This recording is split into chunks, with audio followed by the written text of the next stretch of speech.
네, 안녕하세요 여러분, 현규쌤입니다. 자, 여러분, 이번 시간에는요, 드디어 우리가 기나긴 고려로의 여행을 끝내고 드디어 조선으로의 여행을 시작하는 날입니다. 이제부터 우리가 조선사를 들어가 보도록 할 건데요. 역시나 처음 공부할 때 항상 뭐부터 해야 한다고 했죠? 네, 항상 줌아웃, 줌인, 숲을 보고 나무를 봐라. 전체적인 틀을 잡고 뼈대를 잡고 여기서 우리가 어떠한 내용들을 공부하는지, 이 조선이란 부분이 어떤 내용들로 구성이 되어 있고 난 여기서 어느 부분에 중점을 둬야 하는지에 대한 전체적인 아웃라인, 개관을 한번 잡고 세부적인 내용으로 들어가 보도록 하겠습니다. 자, 여러분, 이 조선사를 개관을 한번 해볼 건데, 이 조선이란 나라는 500년이 넘는, 정확히 말하면 512년 정도 지속된 굉장히 오래된 나라입니다. 역시나 덩치가 매우 크니까 우리가 한 번에 먹을 수가 없겠죠. 그럼 어떻게 한다고 했죠? 그쵸, 먹기 좋은 크기로 쪼개야 한다고 했죠. 잘라야 한다고 했죠. 이걸 뭐라고 했죠? 시대 구분을 해야 한다고 얘기를 했습니다. 자, 우리 통일신라를 시대 구분하는 기준은 뭐였죠? 그쵸, 신라를 시대 구분하는 기준은 왕의 혈통이었죠. 그죠? 왕의 혈통이 성골이냐 무열계 진골이냐 진골이냐에 따라서 상대, 중대, 하대로 구분을 했습니다. 자, 그럼 고려는요? 네, 고려는 각 시기별 지배 계층, 지배층이 누구냐에 따라서 시대를 구분할 수 있었죠. 그죠? 그래서 고려는 특히 뭘 기준으로? 무신정변을 기준으로, 지배층이 완전히 물갈이 되었던 무신정변을 기준으로 이전을 전기, 이후를 후기로 구분한다 그랬어요. 그러면 이제부터 우리가 공부할 조선사는 무엇을 기준으로 시대를 구분하느냐? 우선 첫 번째는 양란입니다. 자, 양란이 뭐냐? 두 번의 란을 말합니다. 두 번의 전쟁을 말합니다. 이 두 번의 란이라고 하는 거는 여러분 다 알고 있는 일본과 싸운 임진왜란, 그리고 일본과 싸운 이후에 여진족이 만든 후금, 나중엔 청나라로 바뀌죠. 청나라와 싸운 정묘호란, 병자호란, 이렇게 일본과 싸운 외란, 여진족 청나라와 싸운 호란, 이 둘을 이제 우리가 두 번의 란이라 그래서 양란이라 그래요. 이 외란과 호란, 양란을 기점으로 조선은 완전 다른 나라가 됩니다. 이 두 번의 전쟁이 조선에게 준 충격은 어마어마했어요. 조선이 멸망 직전까지 몰리거든요. 그래서 조선은 이 전쟁 기간 중에 그리고 전쟁 후에 살아남기 위해 나라의 제도를 대대적으로 개혁합니다. 정치, 경제, 세금, 군사 등등 모든 제도가 완전히 뒤바뀌게 됩니다. 그래서 이 양란을 기준으로 그 이전을 전기, 이후를 후기라고 우선 구분을 해요. 양란을 통한 제도 개편이 첫 번째 시대 구분 기준인 거죠. 두 번째는 이 또 안에서 조선이 100년 단위로 시기가 구분됩니다. 딱 진짜 정확하게 100년 단위로 구분되는데 그 구분하는 기준은 정치 체제의 변화예요. 뭐라고요? 네, 정치 체제의 변화. 그러니까 첫 번째가 양란을 기준으로 한 제도의 변화를 가지고 전기 후기로 구분을 했다면, 두 번째는 100년 단위로 정치 체제의 변화를 가지고 우리가 시기를 구분할 수 있습니다. 15세기, 16세기, 17세기, 18세기, 19세기 이렇게 시기별로 정치 체제가 변하는데 우리 하나하나 간단하게 살펴보도록 할게요. 우선 15세기입니다. 조선이 이제 막 만들어졌습니다. 당연히 처음 만들어졌으니까 뭐 해야죠? 그렇죠, 나라의 체제를 정비해야 됩니다. 이 15세기는 이 조선이라는 나라가 만들어지고 체제가 정비되어 가는, 이제 막 걸음마를 뛴 조선에 체제가 정비되어 가는 과정이에요. 그래서 조선을 건국한 태조 이성계부터 어디까지를 우리가 체제 정비기로 보냐? 성종입니다. 여러분, 고려에도 성종이 있었죠. 여러분, 성종이 있었죠. 여러분, 어떤 나라건 성종이라고 하는 그 왕의 명칭은 누구에게 붙여주냐? 제도 정비를 끝낸 왕에게 붙여줍니다. 성종이라는 왕이 등장한다는 건 이제 그 나라의 제도 정비가 끝났다라는 거예요. 그래서 우리 고려 성종이 뭐였죠? 네, 셰승노의 시무 28조를 토대로 12목의 지방관을 파견하고 향례제도를 개편하고 이성육부제를 만들고 고려의 기본적인 제도 정비를 끝냈잖아요. 조선도 마찬가지입니다. 조선도 이 성종의 등장으로 전반적인 제도 정비가 끝났다라고 봐요. 그래서 15세기 체제 정비기를 우리가 성종 때까지로 보고 있는 겁니다. 그럼 성종은 뭘 했길래 제도 정비가 완비된 왕이라고 보느냐? 성종 때 경국대전이라고 하는 조선의 성문법이 만들어지거든요. 이 경국대전 완성을 기준으로 성종 때 15세기 체제 정비가 끝났다라고 보게 됩니다. 자, 그럼 이 15세기 때 어떤 일이 있었는가 간단하게 또 보신다면 권문세족이 있었죠, 여러분. 고려 말에 지배층이었던 친원파, 어마어마한 대농장을 가지고 있던 친원파 권문회족, 이 권문회족과 맞섰던 세력이 국민왕의 개혁 정책으로 성균관, 과거제 등으로 성장한 지방 향리 출신의 신진사대부가 있었죠. 그죠? 자, 그리고 이 신진사대부를 도와주던 게 홍건적과 왜구의 침입을 격퇴하는 과정에 성장했던 신흥 무인이었어요. 자,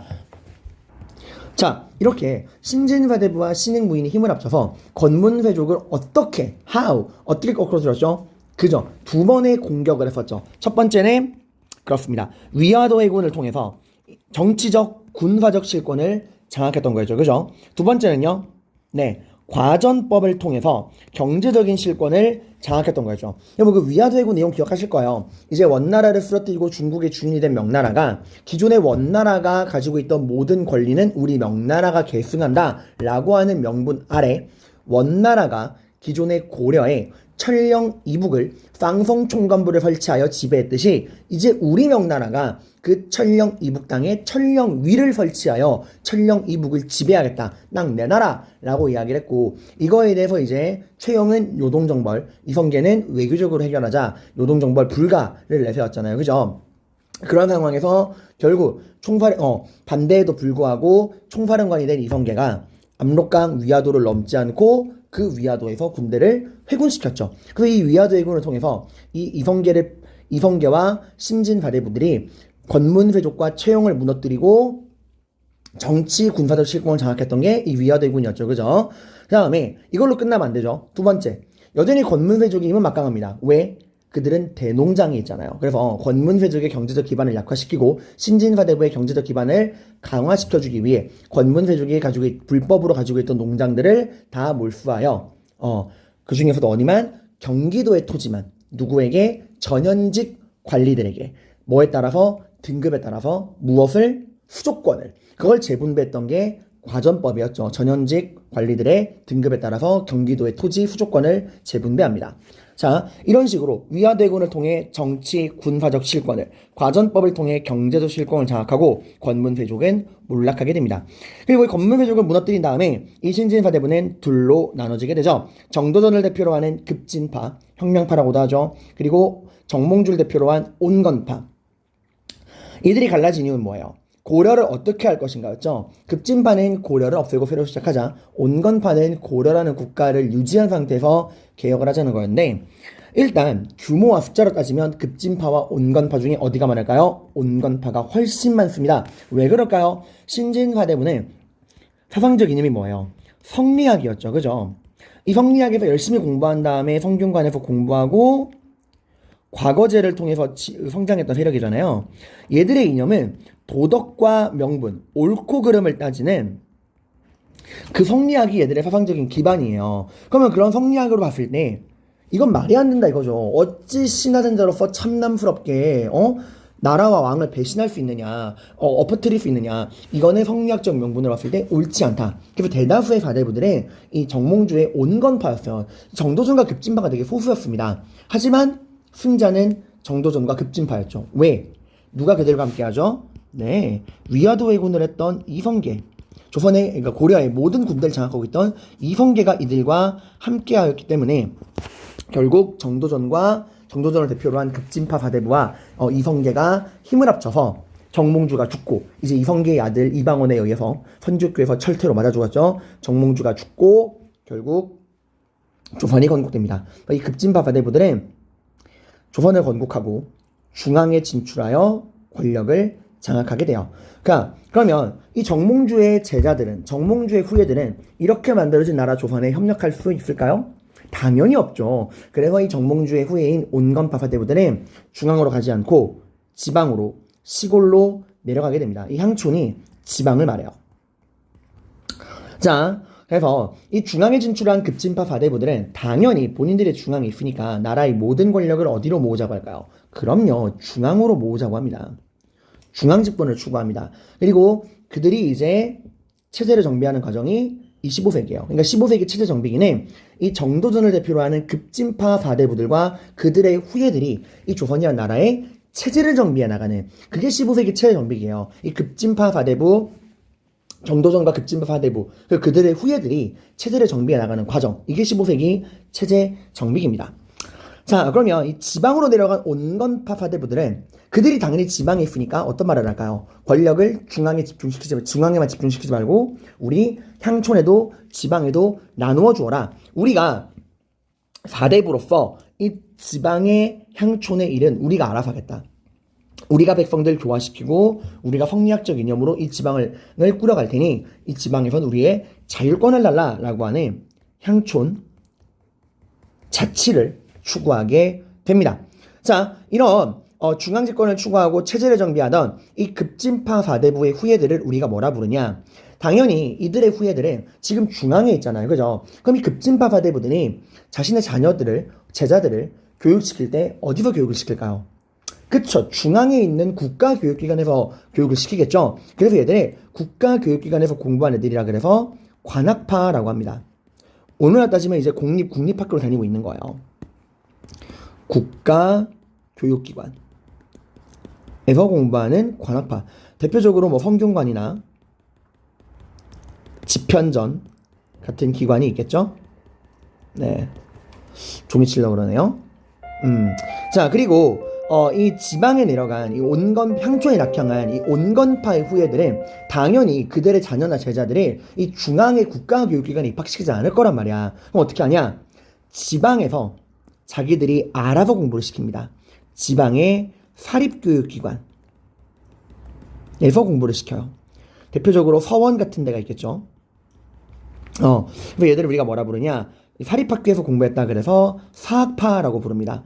또 다른 말로 이들을 뭐라 부르냐면 제가 처음에 분명히 그랬죠. 이 온건파들의 숫자가 훨씬 많다고. 그래서 지방 어디를 가나 사대부들이 이 온건파 사대부들의 후예들이 드글드글하다 이거예요. 마치 사대부들이 숲을 이루고 있을 정도로 그 숫자가 어마어마하다라고 해서 우리가 이 사학파들을 다른 말로 뭐라 부르냐? 사림파라고도 불러요. 선비들이, 사대부들이 숲을 이루었다라고 해서요. 자, 이렇게 관학파, 사학파 나눠지고 있는데 이들이 또 한 번 격변하는 계기를 맞게 됩니다. 그 이유가 뭐냐면 혹시 이정재 씨가 주연한 영화 관상을 아시나요? 내가 왕이 될 상인가? 라고 물었던 그 관상 있죠? 그게 이제 이 부분을 다룬 영화인데 우리가 모두 알고 있는 세종대왕이 있죠. 훌륭하신 분, 세종대왕. 그 세종대왕의 장남이 문종인데 이 문종은 몸이 좀 약했어요. 그래서 세종대왕이 죽고 세종대왕의 장남인 문종이 왕이 되었지만 그는 즉위한 지 2년 만에 죽어버립니다. 문종이 죽었으니까 그 다음 왕은 누가 돼야 돼요? 문종의 아들이 왕이 돼야겠죠. 그래서 문종의 장남, 당시 12살에 불과했던 꼬마 단종이 왕이 됩니다. 이렇게 어린아이가 왕이 되니 누가 욕심을 내느냐? 세종의 둘째 아들이자 문종의 동생이었던 단종에게는 삼촌이 되는 수양대군. 그가 욕심을 내는 거예요. 저런 꼬맹이보단 내가 더 잘할 수 있을 것 같은데 해서 이 수양대군이 난을 일으켜서 조카를 몰아내고 왕이 되니 그게 바로 계유장난입니다.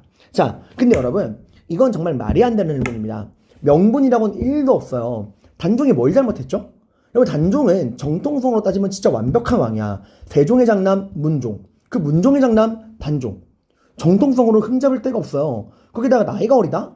그 뭐 어린 시절 없는 사람이 있습니까? 나이 다 알아서 먹는 건데. 그러니까 이건 진짜 명분이 없이 그냥 수양대군이 나 왕하고 싶은데? 라고 하는 개인의 욕망 때문에 일어난 반란이었어요. 당연히 관학파에서도 이러한 세조의 계유정난에 동참한 사람들은 소수였습니다. 대다수의 관학파들은 단종을 보호하기 위해 노력을 했어요. 근데 이 중에서도 권력의 눈이 먼 몇몇 사람들, 그런 관학파들은 세조를 도와 계유정난을 일으킨단 말이야. 그 당연히 세조 입장에서는 가뜩이나 관학파가 숫자가 적은데 이 중에서도 자기를 도와준 애들이 몇 명 안 돼. 당연히 자기를 도와준 애들을 어떻게 해야 돼요? 우대를 해주고 키워줘야겠죠. 그래서 이렇게 세조의 계유정난을 도와주고 성장한 세력들을 우리가 뭐라 그러냐? 그 관학파 안에서도 훈구파라고 부릅니다. 공훈을 배운 구, 옛날 사람들이란 뜻이에요. 공훈을 배운 늙은이 같은 약간 조금의 비하하는 의미가 담겨있는 말입니다. 이 훈구파는 약간 고려 말의 권문세족이랑 좀 비슷한 그런 느낌을 보시면 돼요. 얘들은 세조의 수보터를 받아서 어마어마한 대토지, 대농장을 만들고요. 관직을 독점하고 나라의 정치, 경제, 실권을 장악하게 됩니다. 고인물이 돼버린 거예요. 자, 이렇게 항상 중앙에서 중앙 정치가 타락하면은 변화의 바람은 어디서 불어오나요? 네, 지방에서 물어옵니다. 그래서 누가 등장하냐? 이 지방에 있던 온건파의 후예 사림파가 중앙정치에 등장하게 됩니다. 그 사림파를 중앙정치에 등용시킨 건 세조 다음에 왕이 되었던 세조의 훈자인 성종이었어요. 성종은 왕이 되고 보니 이 세조가 남겨놓은 똥이 너무 거대했습니다. 세조가 훈구파들을 너무 키워준 거야. 그리고 처리 안 하고 죽었어요. 그러니까 이제 성종이 왕이 됐어도 이 훈구파들이 사사건과 간섭을 한단 말이야. 내가 당신 할아버지를 왕으로 만들어준 사람이요 이러면서 막 말을 하니 이 권력을 제대로 행사할 수가 없는 거예요. 근데 훈자 힘으로는 나라의 모든 권력을 진 훈구파들을 견제하기가 힘드니 그 훈구를 견제하기 위해 누구를 등용한 거야? 지방에 있던 사림파를 등용을 한 겁니다. 마치 공민왕이 원간석기 권문회족을 견제하기 위해 신진사대부를 등용했듯이 지금 죄송합니다. 성종은 세조시기 성장한 훈구파를 견제하기 위해 지방에 사림파를 등용했다라고 여러분들이 보시면 돼요. 자, 여기까지가 15세기 체제 정비기입니다. 자, 그 다음에 이렇게 15세기 체제 정비기고요. 그 다음에 이제 16세기부터는 본격적으로 누구와 누구의 갈등? 훈구와 사림의 갈등이 본격화되는 게 16세기부터예요. 이제 성종이 죽은 다음부터. 그 훈구와 사림의 대립을 우리가 사화라고 합니다. 훈구와 사림의 대립을 사화라고 해요. 이 뜻이 사림이 재앙을 입었다라는 뜻입니다. 총 4번 훈구와 사림이 격토를 합니다. 무오사와 갑자사와 김효사와 을사사와 이렇게 4번 격도를 하게 되는데 이제 이 무오갑자사화가 연산군대고요. 그리고 김효사화가 중종때, 그 다음 을사사화가 명종때 일입니다. 거의 한 100년 정도 싸워요. 근데 이 4번의 싸움 다 사림이 개박살이 납니다. 자, 근데 놀랍게도 최종적으로 뚜껑을 열어보니 최종 승자는 4번 모두 패배했던 사림이었어요. 이 사림이 최종 승자가 됩니다.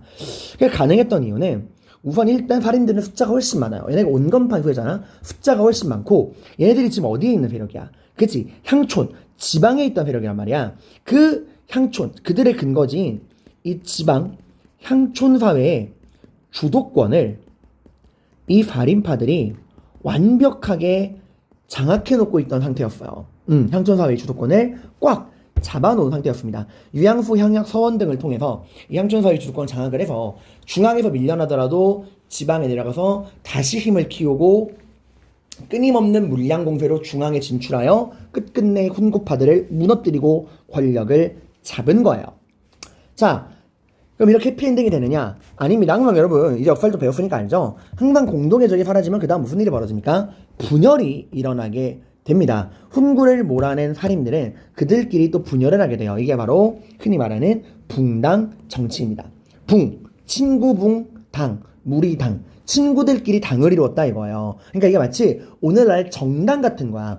오늘날에도 뭐 더불어민주당, 국민의힘당, 정의당 등등 여러 개의 정당들이 있죠. 이 정당을 만드는 이유가 뭐죠? 하나의 정당을 정치하면 되지? 그쵸? 사람들마다 생각이 다르니까 자기와 같은 생각과 이념을 공유하는 사람들끼리 당을 만들잖아요. 근데 오늘날 정당은 어떤 사상과 이념을 기준으로 만듭니까?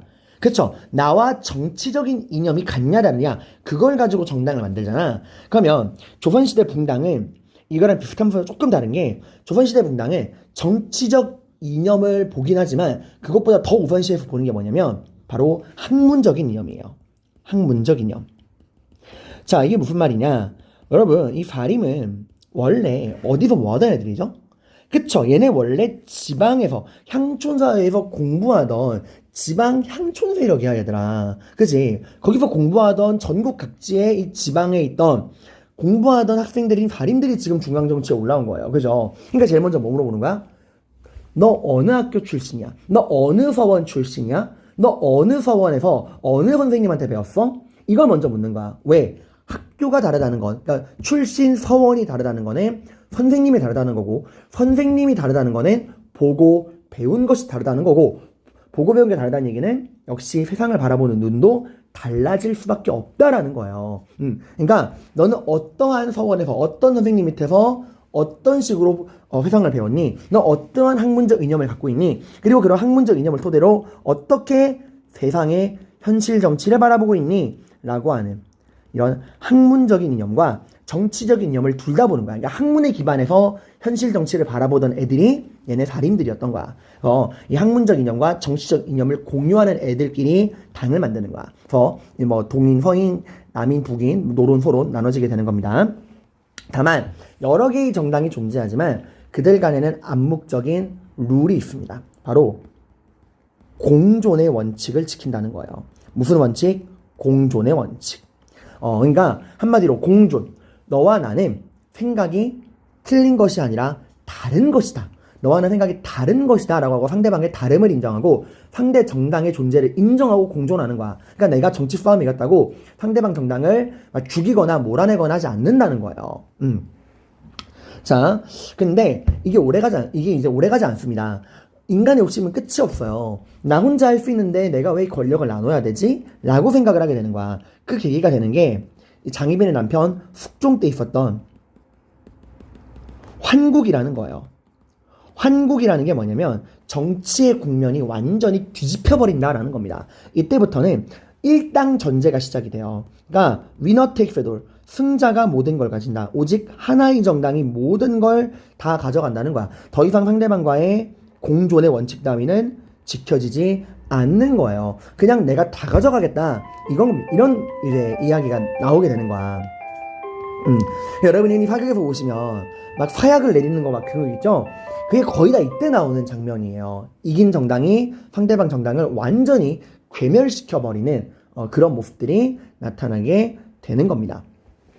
자, 이렇게 분당들 간의 공존의 원칙이 깨지고 서로가 서로를 죽고 죽이는 징후와 보복의 복수의 정치가 이루어지고 있습니다. 개판이죠. 이렇게 엉망진창의 상황에서 누가 나서야죠? 지금 분당들 간엔 더 이상 공존의 조율이 안 돼. 그럼 누가 나서? 그치, 이럴 때 나서라고 왕이 있는 거야. 그래서 왕이 나서는 겁니다. 이제 내가 직접 너희 분당들 간의 균형을 맞추겠다. 너희들이 맞추지 못하는 그 공존의 균형, 죄송합니다. 공존의 균형을 정해서 아직 신물이 확 올라와서 이 공존의 균형을 왕인 내가 맞춰주겠다. 좌로나 우로나 치우침 없이 탕탕 평평 공평하게 균형 맞춰주겠다. 바로 탕평정치예요.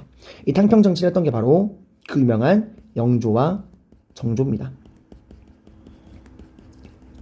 자, 이 영조와 정조가 탕평정치를 시행을 하는데 이 탕평정치는 시작부터 꼬였어 얘들아. 왜냐면 지금 이게 분당들 간의 대립을 무언가 제도적으로 시스템적으로 해결한 게 아니에요. 그냥 강력한 왕이, 능력 있는 왕이 본인의 카리스마로 그냥 이거를 일시적으로 찍어 누른 것뿐이야.